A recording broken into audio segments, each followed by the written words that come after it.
Hey everyone, so the topic that I'm going to cover today is acne. So I can see that there are around 17 to 18 questions that you people had asked me, and I'm going to cover all of this today. So without wasting any time, let's start with this. Let me briefly explain you what is acne. Acne is a skin condition where your hair follicle gets clogged by oil, dead skin cells and bacteria. It typically occurs as pimples, blackheads, whiteheads, cysts, and it mostly occurs on the face, back, chest and shoulders. Now what exactly happens in acne? There are cells called keratinocytes which stick together with the hair follicle and sebum. Now this clumped keratinocytes, they block the hair follicle and pores, and this leads to whiteheads and blackheads. Now when there is a clogged pore, it provides a great source of nutrition for the bacteria to grow. The bacteria is basically your P. acnes bacteria which causes acne. Okay, so your immune system then recognizes the presence of bacteria, it mounts an immune response, and thus it leads to the formation of pimples, and there is redness, inflammation and pus. So what are different types of acne? You have nodular acne, you have papules, pustules, whiteheads and blackheads. Let's answer your first question, that is what are the causes of acne? Now when there is an excess sebum production, when there's a buildup of dirt, oil in the pores, when there's a bacterial growth in the pores, so these are the main causes of acne. Apart from this, your hormonal imbalance, pregnancy, during menstruation, genetics, if you're on certain medications, diet also, this all plays a major role in causing acne. Then there are factors that do not cause acne but makes it worse, like your diet, if you're stressed, if you're wearing tight clothes, if you're scrubbing your face, your skin too hard, if you're using comedogenic products, if you're picking or you're squeezing your pimples again and again. So all these factors can also play a role in causing acne. Next question is, how can acne be treated? So there are 5 steps here. So first thing is, you have to prevent the keratinocytes from sticking together. Secondly, you have to decrease the sebum production. Third is, you have to reduce or eliminate the growth of bacteria that is causing acne. Fourth is, you have to remove the material that clogs the pore, and fifth is, you have to attack the inflammatory response. Now for this, we may prescribe retinoids, antibiotic, AHA, BHA products and oral NSAIDs. The treatment depends on the patient completely. Next question is, are there any home remedies to treat acne? So yes, you can use over-the-counter salicylic acid gel, clindamycin gel, tea tree oil.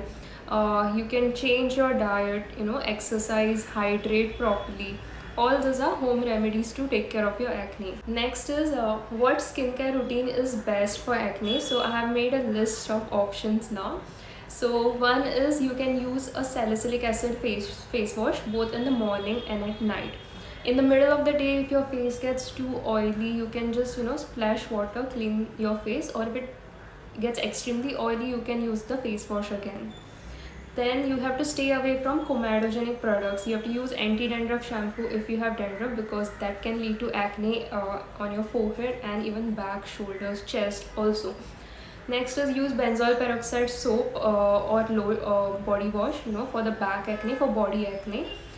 Then make sure what is causing the acne, whether it is your stress, whether it is hormonal imbalance, if it is diet. Stay stress free, stay hydrated, do not wear tight clothes. You can use a pimple patch which contains hydrocolloid or salicylic acid. You can stick it onto your acne, on your slit, so that you avoid yourself from picking or squeezing. Reduce sugar and dairy in your food. Next question is, what food triggers acne? So you have your dairy products, you have your high glycemic food, sugary foods and beverages, then you have your processed food, whey protein, certain types of oil, all this they trigger acne. Next is, how hormonal change can affect acne. Now you have your progesterone hormone which increases the sebum production. You have androgen which again stimulates the sebaceous glands to increase the sebum production. Again, your hormonal fluctuations then can increase the inflammation and thus exacerbating acne. Next is, if you are very stressed, stress will trigger your stress hormone cortisol, which causes increase in oil production by sebaceous gland, thus clogging your pores. Then someone asked me, what are the potential side effects of acne medicines?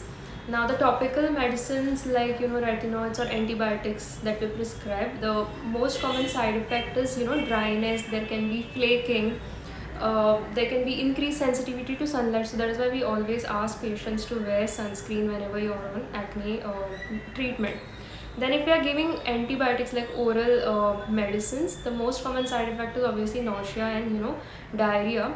There can be headache also sometimes. So those are the normal side effects of the acne treatment.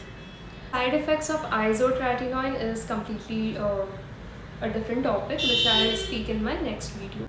Can adults have acne? Yes, obviously adults can have acne. This is one example here. So, while it is most commonly seen in teenagers and people who are having hormonal issues, during puberty and all, adults can also get acne. Both men and women can.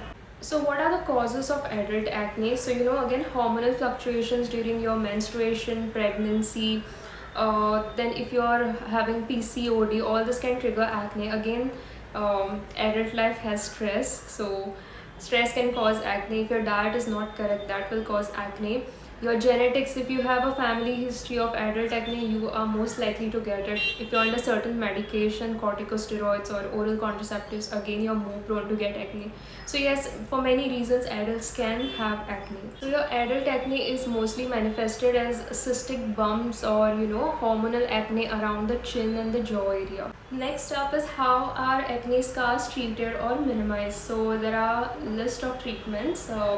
So what we do here is we have peels, we have microneedling, MNRF, there's laser resurfacing. So all of this is used for minimizing or reducing your acne scar. Can stress cause acne? Like I've discussed before, yes, stress can cause acne because it will trigger your stress hormone cortisol or stimulate the sebaceous gland and increase the sebum production.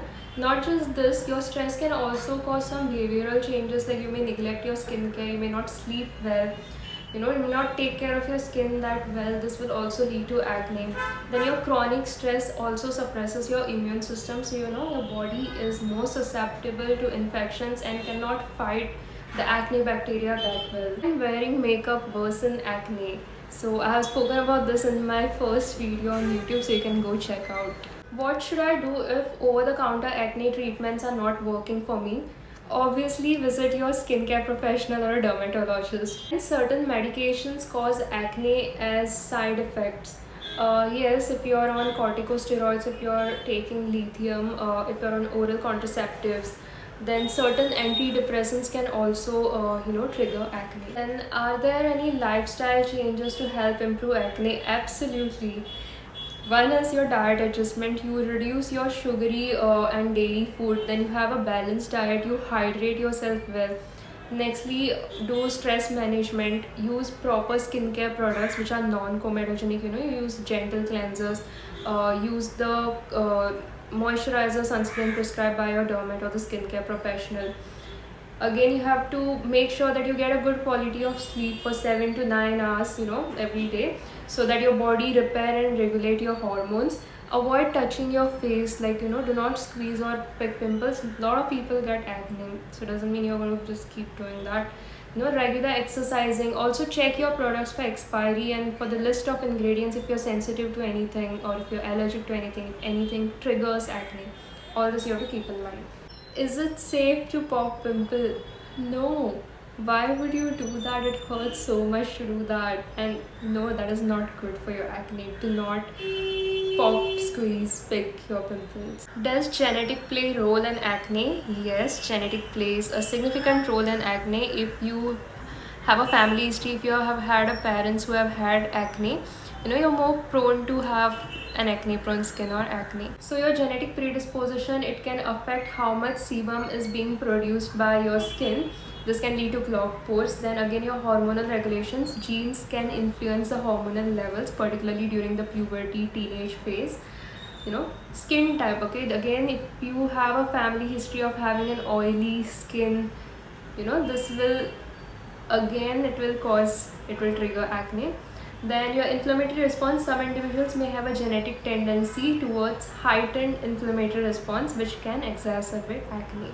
I have tried covering most of the questions that you all had asked me, and I hope this was useful and something good might come out of it. So if it was useful and you all liked it, then please like, subscribe and share, and follow me on Instagram for more such videos.